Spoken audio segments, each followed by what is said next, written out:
Bonjour, bonsoir à tous les amis, les abeilles, j'espère que vous allez bien. Nous voici de retour pour un nouveau partage, guidance sous la protection pour ceux et celles qui regardent la guidance, pour moi-même, pour vos êtres chers. Protection sur vous, en tout cas, je vous le souhaite. Voilà les amis, alors aujourd'hui on va regarder vos énergies générales, vos énergies sentimentales. On va faire un peu le point sur tout ça. Je voudrais vous remercier les amis pour vos commentaires, vos likes et vos partages qui me touchent toujours. Merci, merci, merci du fond du cœur. Et puis merci à tous ceux et celles qui sont là depuis le début de l'aventure. Et merci à tous ceux et celles qui ont rejoint l'aventure en cours de route. Voilà, donc un grand merci les abeilles. Alors moi qui aime bien papoter avec vous, là je me suis rendu compte que effectivement les énergies étaient basses au mois de septembre, moi y inclus. En plus, je vous avais expliqué, j'avais attrapé le Covid, donc j'étais extrêmement tiraillée entre ce que j'avais à faire et mon état de fatigue.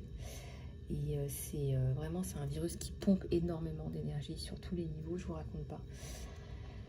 Et puis, bien évidemment, les questions que tout le monde se pose, étant donné que je suis travailleuse de lumière, j'attire des travailleurs et travailleuses de lumière, bien évidemment.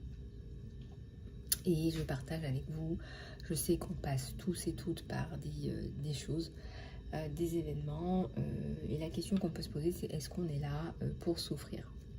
Alors sans faire de raccourcis, parce que par moment on pourrait se demander, on pourrait croire que je ressens avant toute chose, et ça je vous l'avais déjà dit, qu'on est là pour apprendre, on est là pour se développer. Et parfois, dans notre chemin de vie, on doit passer par des souffrances morales et physiques. Mais pas que, hein. Je m'explique. Bien évidemment que parfois on passe par des souffrances pour évoluer, pour apprendre d'autres choses, voire pour débloquer des potentiels dont on n'avait pas conscience avant. Ça a été mon cas par exemple, pour ce qui est de mes dons. Et le fait de passer par la souffrance, ça nous questionne, ça nous met dans un coin, et parfois le fait de ne rien pouvoir faire d'autre nous questionne et nous autorise aussi à prendre le temps de nous questionner pour trouver les réponses. Et j'appelle ça aussi décoder ces moments de vie. Et Natacha Calestrémé, elle en parle aussi dans son bouquin. Si ça vous intéresse d'aller voir, elle a fait des millions de vues avec ses soins énergétiques de recouvrement d'âme que je vous recommande. On passe par des événements de vie, donc je disais, qui nous forcent à réfléchir sur soi. Donc, soit on le prend du côté je souffre, souffrance morale, souffrance physique, soit on le prend de l'autre côté, quelle est la leçon que je peux en tirer? Quelle est la pépite, quelle est la sagesse, en quoi je prends conscience de quelque chose dont peut-être je n'avais pas entièrement ou conscience avant. Je suis comme vous, je suis sur un chemin de vie, d'apprentissage, etc. Mais alors, je suis comme vous, on est tous au même niveau. Et aussi, on a aussi du karmique non résolu, du transgénérationnel non résolu, ou en cours de résolution, et donc on doit aussi comprendre et digérer un petit peu tout ça aussi. Et puis il y a le fait aussi que vous êtes lumineux, lumineuse, et que dans ce monde-là, on peut aussi tout aussi bien s'attirer des personnes nocives, toxiques. On peut recevoir des attaques. Bien évidemment que en tant que travailleur de lumière, ça se renvoie directement à l'expéditeur, si ce n'est pire. Dans le cadre de la justice divine, ce que je vous souhaite pas, hein, parce que c'est le retour à l'expéditeur, il peut être terrible. Mais vous allez me dire, on n'est pas tous logés à la même enseigne. Moi, je vous dis, quand on est tous égaux, on est des êtres humains, et certainement qu'on est dans des chemins de vie qui sont différents, par contre. Voilà. Et ça amène donc des prises de conscience différentes, et j'avais envie de dire des chapitres de vie différents. Donc soit qu'on apprenne à décoder tout ça, et il y a énormément de gens qui sont tombés malades et qui ont dû transformer leur vie, d'accord? J'en avais une d'ailleurs, je lisais sa biographie la dernière fois sur internet, qui a eu des problèmes de santé très très graves et qui a dû complètement transformer sa vie, changer de carrière et qui est aujourd'hui dans la médecine naturelle et la psychologie. Donc c'est juste un exemple qui me vient à l'esprit, et si ça me vient à l'esprit, ça pourra certainement résonner avec quelqu'un. Voilà. Je ne suis pas là pour faire des leçons. Les leçons, c'est à vous de les tirer, c'est à vous de les tirer de vos expériences de vie et de faire des...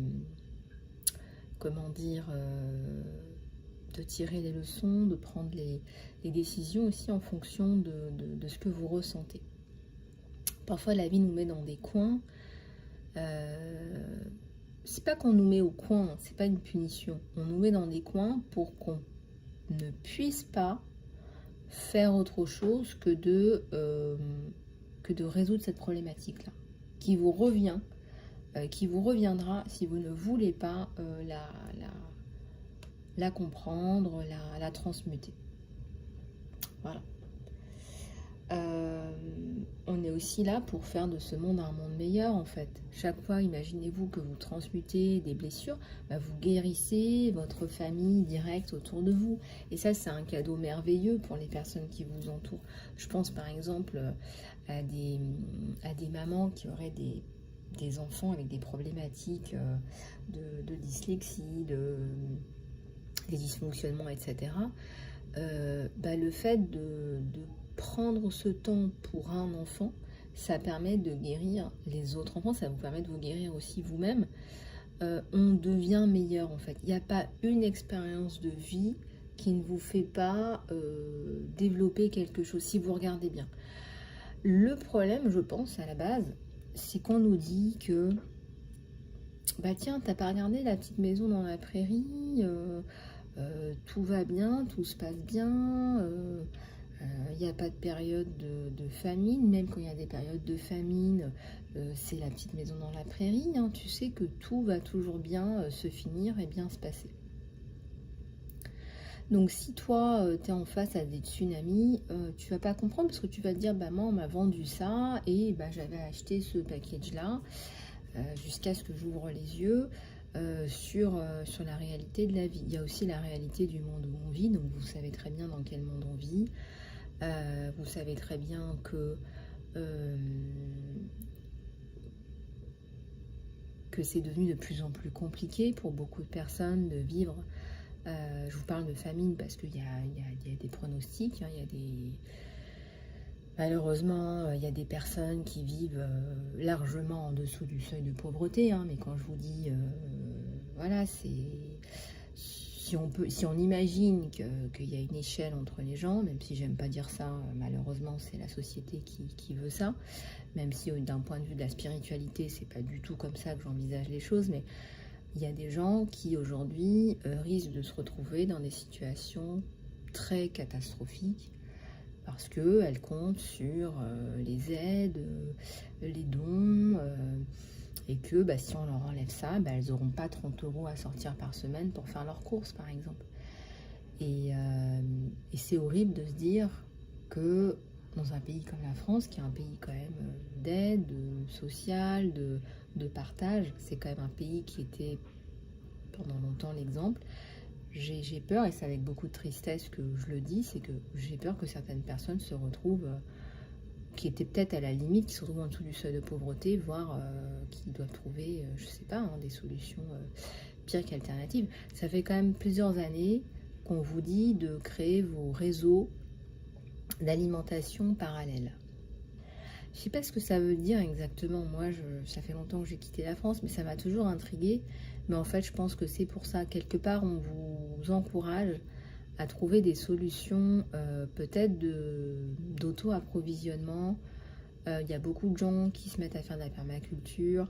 Mais bon, pour ça, il faut louer un terrain, etc. Je sais pas. Si aujourd'hui j'en parle, c'est que certainement il y a des personnes qui ont besoin d'entendre ça. Mais en tout cas, ça me fait mal au cœur de me dire que Dans un pays comme la France, il y a des gens qui vont avoir des difficultés pour manger. Donc ça fait réfléchir quand même. Ça fait réfléchir. Voilà, et on vous dit à côté de ça de faire confiance. La France est un pays résilient.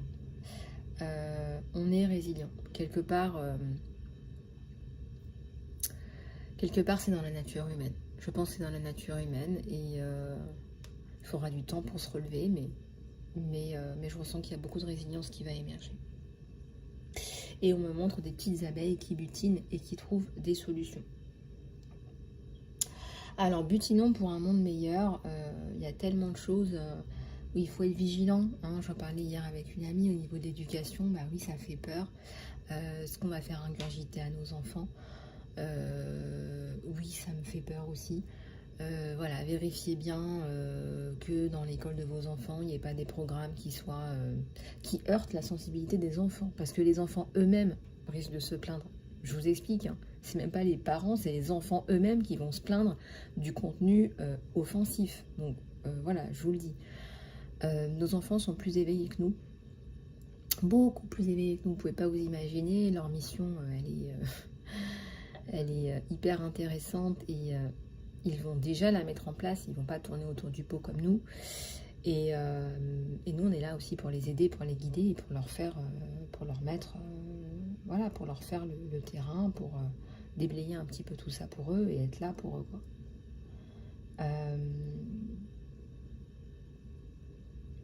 Voilà, donc ça c'est un petit peu pour les énergies générales. Voilà, donc c'est pas pour vous alarmer, c'est plutôt pour vous dire, bah, il y a certainement des périodes un petit peu de creux à venir.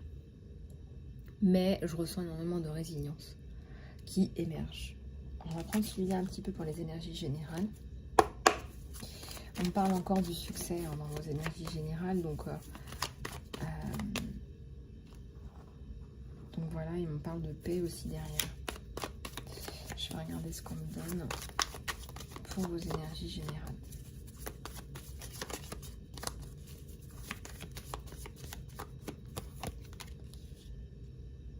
Ah, écoutez, j'ai un roi et une reine de bâton.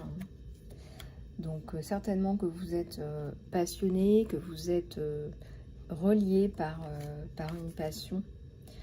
Je ressens beaucoup de contentement et d'apaisement dans un couple roi-reine de bâton. Donc ça, c'est joli.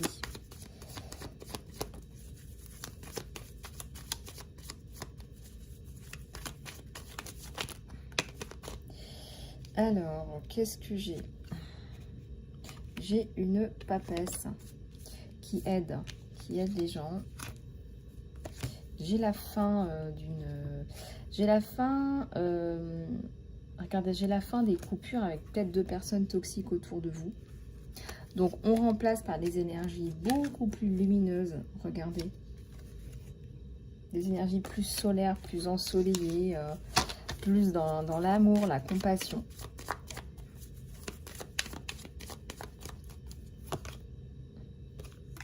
Alors, il y a eu une période de creux. Regardez la tempérance. On vous dit de patienter, on vous dit d'attendre. Oula. Regardez-moi ce couple. J'ai 2 personnes qui se retrouvent là. J'ai 2 personnes qui se retrouvent. J'ai aussi la fidélité.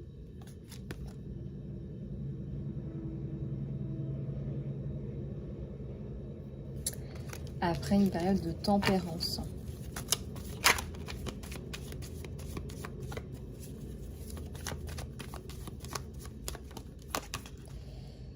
J'ai un empereur. Dans le roi de bâton, il y a aussi l'empereur. Dans l'empereur, il y a tous les rois qui sont réunis à des proportions plus ou moins importantes. Et j'ai un magnifique soleil autour de son cou. Donc quelqu'un qui vient vous transmettre quelque part du soutien, du support. Quelqu'un de fort, quelqu'un de puissant, quelqu'un de gentil aussi profondément. L'empereur, c'est aussi le roi de cœur. Donc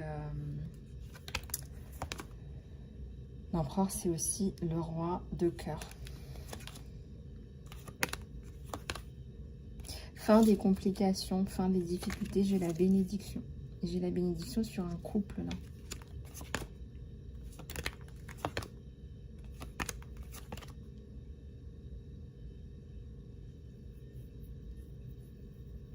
J'ai un 3 de bâton, hein. Vous allez vraiment passer à autre chose. J'ai encore le petit chien, j'ai la fidélité. C'est important pour vous, peut-être, ou c'est important pour lui. Ce lien de fidélité, il y a un lien sacré, il y a vraiment des valeurs là. On est vraiment dans des valeurs. Alors, fin d'une période de creux, peut-être avec, je sais pas, un enfant qui était malade, ou peut-être que c'était vous qui étiez un peu pas très bien. Je vois que vous vous relevez, je vois que c'était pas facile. Regardez, on a les célébrations.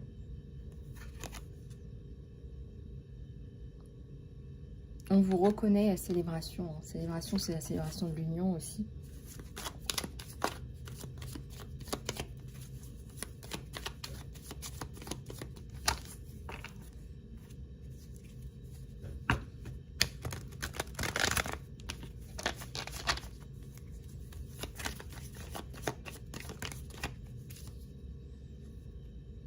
Alors, vous y arrivez, vous avancez. C'est très, très beau.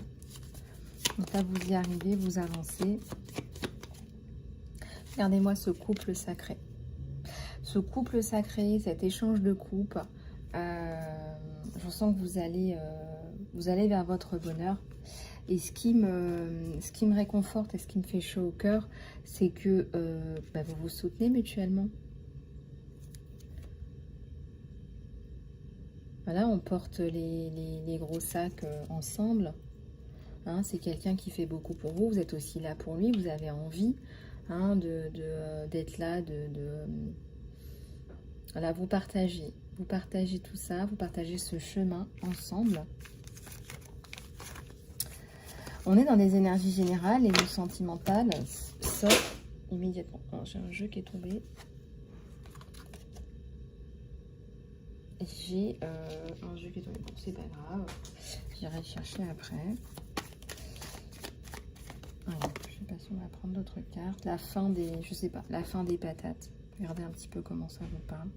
Ça me fait penser à des sacs à patates. Ça peut être des casseroles, je sais pas. Bon, alors, nouveau départ à la coupe. Hein. Nouveau départ à la coupe. Je vous le donne. Hein. Je vous le donne, mais alors avec plaisir, ce nouveau départ. Regardez-moi la reconstruction familiale. On vous dit de faire confiance. En fait, en ce moment, vous avez une période là où vous avez un peu... ça arrive à tout le monde.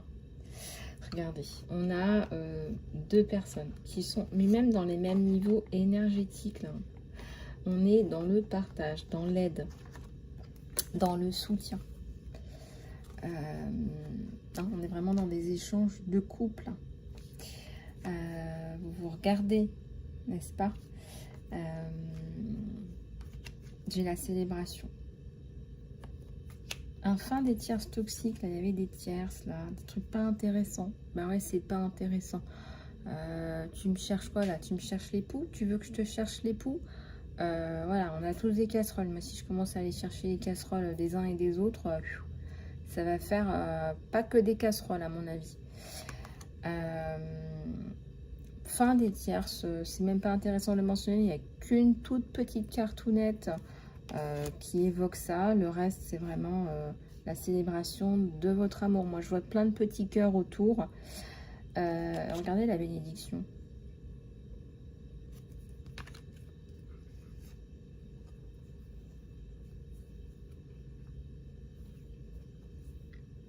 C'est un couple qui a mûri, qui a maturé. C'est un couple voilà, qui se désire. Vous voulez être ensemble. Voilà, vous avez envie d'être ensemble.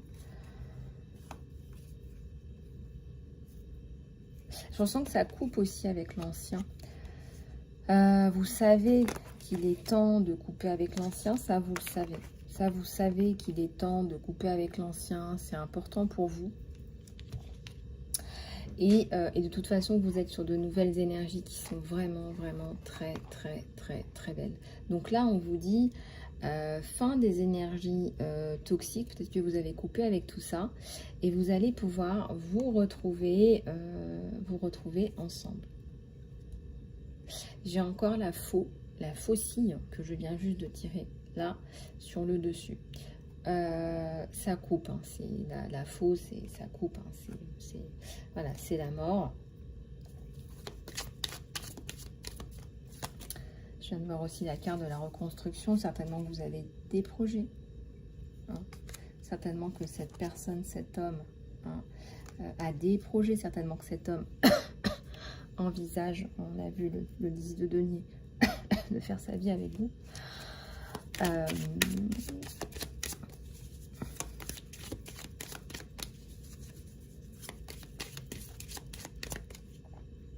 Certainement que vous avez, comme tout le monde, des périodes de creux. Mais regardez, on a quand même 2 fois l'enfant. Alors là, je ne sais pas, peut-être que vous avez envie d'avoir des enfants. Vous allez couper avec l'ancien. Et là, je vois que vous vous retrouvez. Voilà, vous vous retrouvez. Voilà, vous vous retrouvez, vous en avez envie, besoin. On a quand même les 2 bâtons, roi et reine de bâtons. Là, vous allez pouvoir parler de plein de choses.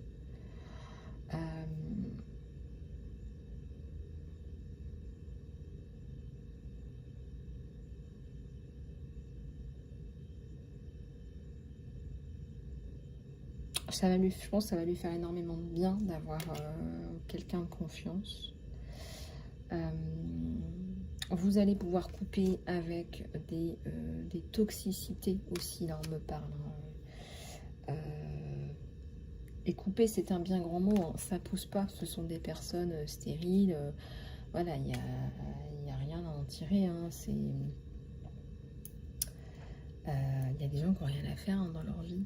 Voilà, il y a des gens qui n'ont rien à faire. Voilà, c'est comme ça. Vous savez, hein, au fond de vous, cette personne sait aussi, hein, c'est possible aussi que cet homme soit aussi un érudit, c'est quelqu'un qui sait, qui a énormément de connaissances, de savoir. C'est quelqu'un d'intelligent, hein, on a vu quand même l'empereur, c'est quelqu'un qui a énormément de, je dirais, de facilité, qui est aussi quelqu'un qui est connecté, n'est-ce pas, qui est inspiré. Qui a des valeurs. Je ressens derrière la valeur du travail, hein, avec les personnes qui travaillent autour. Et c'est quelqu'un aussi qui a de la chance aussi, je dirais. C'est quelqu'un qui a... oui, il y a la notion de chance, il y a la notion de lisse, d'apaisement, de tranquillité. Donc on a les énergies qui ont l'air massives, on a quand même l'ours, l'empereur, etc. Et puis, comme c'est l'empereur, il y a aussi un côté paternel, un côté tranquille, un côté, voilà, une force tranquille aussi, hein.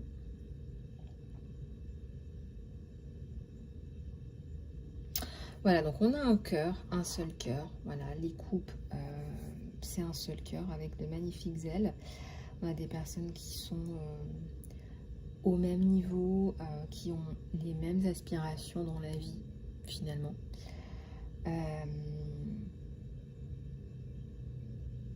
Je ressens beaucoup de bonheur, il y a les célébrations.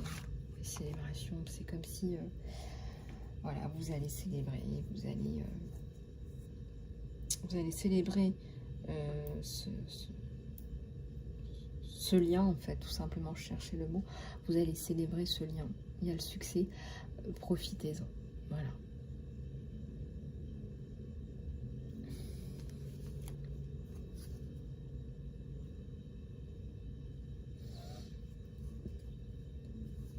On dit aussi que c'est la fin des problématiques liées à une ancienne séparation. Donc ça va vous faire du bien. Ça va vous faire du bien de couper avec tout ça. Puis de vous retrouver, de retrouver votre flamme. Voilà, parce que toutes ces personnes-là sont des vampires énergétiques, appelez ça comme vous voulez, des sangsues, des vampires. Donc là, ici, on a reconnexion avec soi-même, en fait, aussi. Hein.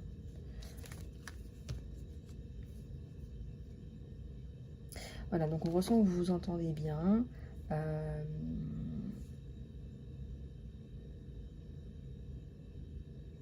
Que ça colle énormément, que ça plug énormément. Voilà, que ça plug énormément.